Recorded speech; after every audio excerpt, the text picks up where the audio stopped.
तो ये जो तस्वीरों में आप देख रहे हैं भीड़, ये देखिए एक्सक्लूसिव तस्वीर हम आपको दिखा रहे हैं। ये बड़ी संख्या में जो किसान हैं वो मार्च कर रहे हैं। दरअसल प्याज की उचित कीमत नहीं मिलने को लेकर के लगातार किसान जो है वो नुकसान उठा रहे हैं और ऐसे में अब देश की सरकार से उनकी मांग है कि उनकी तरफ ध्यान किया जाए। और किसानों की मार्च में लेफ्ट पार्टी के जो नेता है वो भी शामिल है। नासिक से मुंबई तक उनका ये जो मार्च है वो इस वक्त आगे बढ़ रहा है, जिसमें आपको दिखाई दे रहा है कि भारी हुजूम किसानों का इस वक्त मार्च के जरिए शामिल है।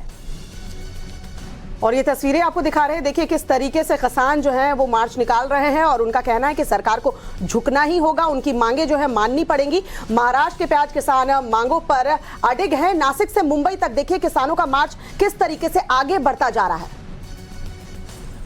किसान देखिए अपनी मांगों को लेकर यहां पर कैसे सड़क से आगे बढ़ते हुए नजर आ रहे हैं। आप संख्या देखिए, कितनी बड़ी संख्या में किसान जो हैं वो प्याज की कीमत को लेकर यहां पर प्रदर्शन कर रहे हैं। 2000 रुपए प्रति क्विंटल करने की मांग जो है वो किसानों की ओर से की गई है। और अब इस मुद्दे को लेकर किस तरह की बयानबाजी होती है ये देखना होगा।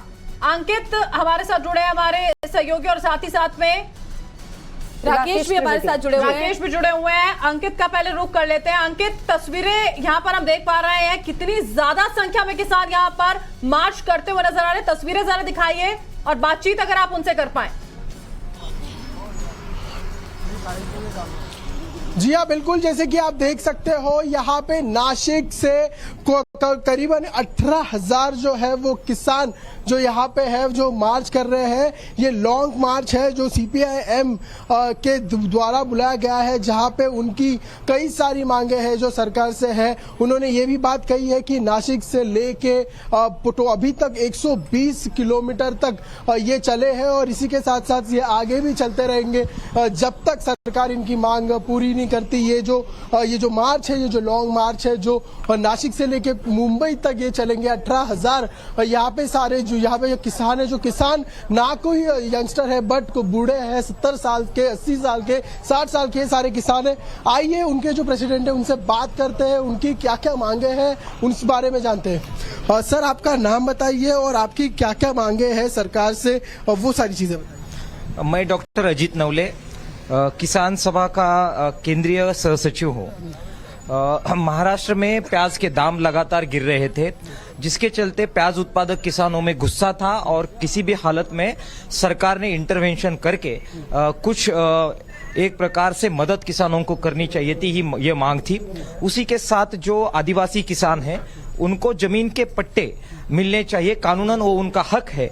लगातार बरसों से किसान उसके लिए लड़ रहा है लेकिन वो नहीं दिए जा रहे थे, ये दूसरी प्रमुख मांग थी।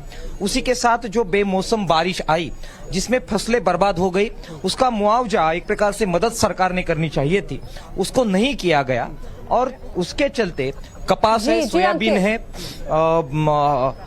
बाकी चना है, इसके दाम लगातार गिर रहे हैं। तो उसको कैसे रोका जाए, इसके लिए भी इंटरवेंशन की जरूरत थी, सरकार नहीं कर रही थी।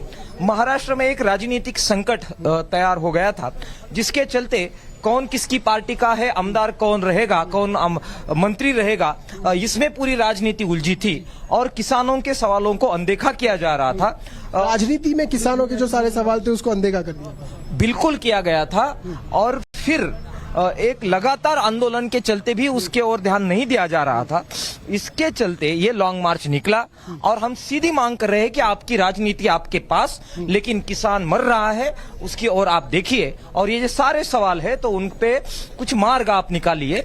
तो सर, बजट सत्र भी चल रहा है और आपने ये जो आपका जो लॉन्ग मार्च है वो नासिक से अभी तक 120 किलोमीटर आप कह रहे हो कि आप चले हो, लेकिन इस 120 किलोमीटर चलते चलते नासिक से अभी आप कसारा घाट आपने पार कर चुका है, लेकिन इसमें बजट सेशन चल रहा है। क्या सरकार की तरफ से किसी से कुछ बातचीत हुई है, मुख्यमंत्री, उप मुख्यमंत्री कुछ बातें हुई है कि ये मार्च रुका दो, हम आपकी मांगों के बारे में सोचेंगे, ऐसी कुछ भी बातें हुई है? प्याज के दाम गिरे थे तो सरकार लगातार कह रही थी कि हम मदद देंगे, लेकिन बजट रखा गया बजट के समय ये अपेक्षा थी किसानों को वहां पे घोषणा होगी, नहीं हुई। जब लॉन्ग मार्च निकला, जब आंदोलन में किसान उतरे तो घोषणा की गई। तो ये अपने आप में एक प्रकार से बजट सत्र में भी किसानों की अनदेखी करने का जो रुझान था, तो उसको रिएक्ट करने के लिए और जो हमारी डेमोक्रेटिक एक फ्रेमवर्क है उसके अंदर रह के शांततापूर्ण तरीके से अपना गुस्सा रस्तों पे उतार के इस सरकार का जो ध्यान है उसको खींचने के लिए ये लॉन्ग मार्च निकाला। सर, उसी के साथ साथ ये चीजें देखी जा रही है कि सरकार जो है वो घोषणाएं करती है, लेकिन सालों से कितने 30 से 40 साल या बरसों से हमारा जो देश है वो कृषि प्रधान देश है, जिसमें कितने सालों के किसानों की हालत आज भी वैसी की वैसी है।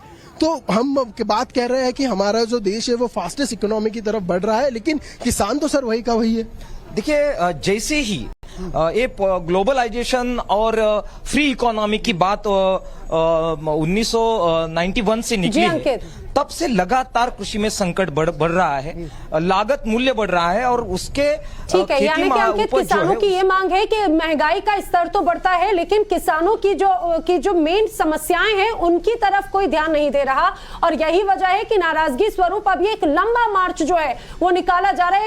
एक बार फिर से तस्वीर आप देखिए, एक्सक्लूसिव तस्वीर हम आपको दिखा रहे हैं महाराष्ट्र के कसारा की। दरअसल ये 18,000 से ज्यादा किसान बड़ी संख्या में नासिक से निकले हैं, पैदल मार्च करते हुए जा रहे हैं मुंबई की तरफ। इनकी नाराजगी और समझिए सभी प्याज के किसान हैं। हमारे साथी राकेश त्रिवेदी मुंबई से हमारे साथ में जुड़ रहे हैं। राकेश, एक बड़ा मोर्चा जो ये कहा जाए कि वो मुंबई की तरफ रुख कर रहा है, क्या सरकार इस बारे में कुछ सोच रही है? इन किसानों से बात करने की कोई प्लानिंग कर रही है?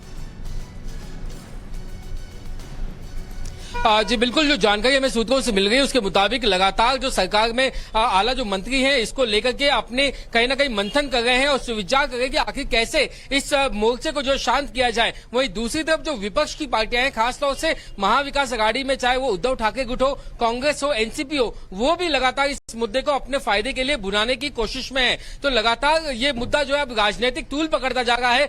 ऐसे में अगले 3 से 4 दिनों में मुमकिन है कि ये जो मोर्चा है ये मुंबई के विधान भवन पहुंचेगा और इनकी योजना है कि वो विधान भवन को घेरे। इस ऐसा ही एक मोर्चा 5 साल पहले देखा गया था और अब 5 साल बाद ये जो किसान हैं जो रोजाना 25 से 30 किलोमीटर चलते हैं, रात को ठहरते हैं, सुबह दोबारा शुरुआत करते हैं, तो ये अगले 3 से 4 दिन में मुंबई पहुंचने की इनकी योजना है। ऐसे में क्या इन्हें मुंबई के बाहर रोका जाएगा? क्या इनके एक रिप्रेजेंटेटिव को जो टीम जो है उसे बुलाया जाएगा विधान भवन में, उनके साथ मीटिंग की जाएगी? कैसे इसका तोड़ निकाला जाएगा? इसको लेकर के लगातार महाराष्ट्र में जो शिंदे फडणवीस की सरकार है, अभी जो इतनी बड़ी संख्या में किसानों का हुजूम मुंबई पहुंचने वाला है, क्या वहां पर इसको लेकर के कोई तैयारी की गई है?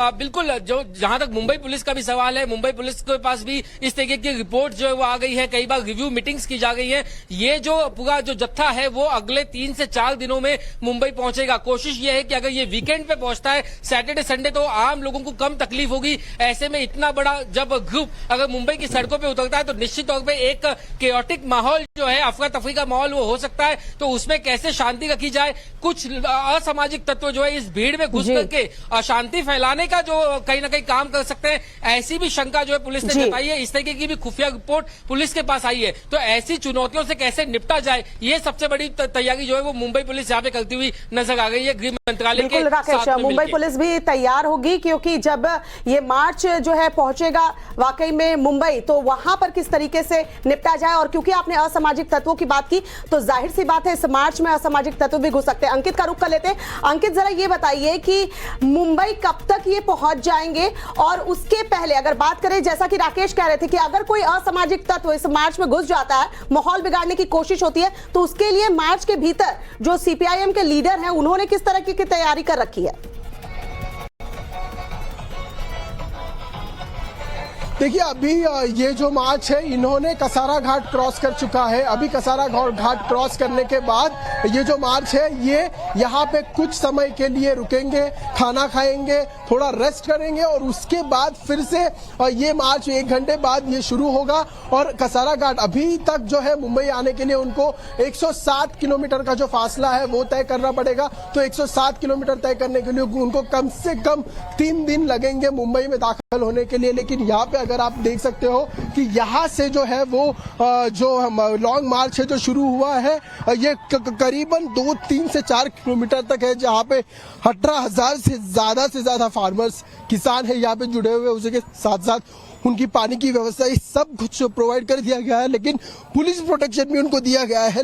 लेकिन इसी के साथ साथ देखने वाली बात ये है कि यहाँ पे सीपीआई के जो है प्रेसिडेंट है उन्होंने पूरी तरह से खबरदारी बरती हुई है। इसी के साथ साथ अगर आप देख सकते हो कि स्पीकर्स लगाए गए हैं, किसानों को तकलीफ है, दिक्कतें हैं, लेकिन उसी के साथ साथ किसान के जो आंदोलन है इस आंदोलन को पूरी तरह से बहुत मोटिवेशन से साथ चल रहे हैं। जाहिर तौर पर लगातार इस मार्च में आप भी शामिल हैं, वो हम देख सकते हैं कि बड़ी संख्या में जो किसान हैं उनके साथ आप भी इस मार्च के जरिए आगे बढ़े ताकि ग्राउंड जीरो से जो तस्वीर है वो हम अपने दर्शकों तक पहुंचा सके। महाराष्ट्र के कसारा गांव से देखिए कसारा क्रॉस हो चुका है। अंकित, अगर आप बता पाए कि बहुत लंबा हुजूम नजर आ रहा है इसमें किसानों का, इनका मुंबई में पहुंच करके क्या कार्यक्रम है, वहां कहां पर पहुंचेंगे, वहां कैसे अपनी मांगों को राजनेताओं के सामने रखेंगे? उनकी बात यह है कि मुंबई में जब ये पहुंचेंगे, इनकी मांग तो नासिक से शुरू हो चुकी थी, तो मुंबई में ये पहुंचेंगे। मुंबई में जो आज़ाद मैदान है, आज़ाद मैदान में ये सारे जो किसान हैं वहां पे जाएंगे। उसके बाद सबसे पहले इनके जो लीडर्स हैं, इनके जो प्रेसिडेंट्स हैं, वो विधान भवन की तरफ अपना रुख करेंगे। वहां पे जो भी मुख्यमंत्री होंगे, उप मुख्यमंत्री होंगे, इनसे बिल्कुल अब देखना होगा। अंकित देखिए, जब ये हजारों की